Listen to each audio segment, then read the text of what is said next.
And just to show you, incidentally, how we confuse education and schooling, we have kids that sit at the knees of teachers for 13 years, and hopefully all those teachers say to them, education is a lifetime process, education is a lifetime process.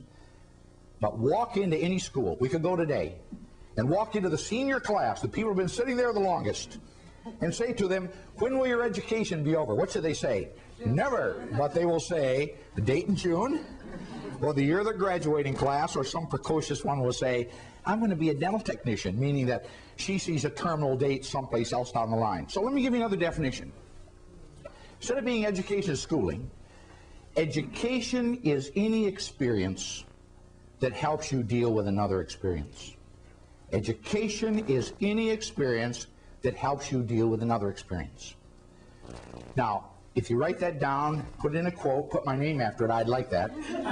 However, a guy named John Dewey beat me to that by about 40 years.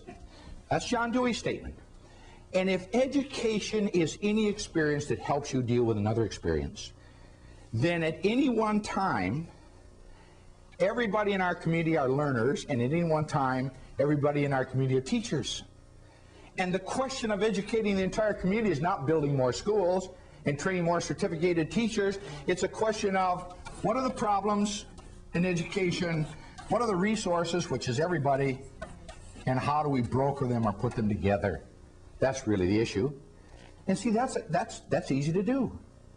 Then educators, schoolers can become the choreographers, the master planners, the learner advocates, where we have a situation where you come in, we diagnose your problem and build you your own EIP. Is that a word that's familiar to you?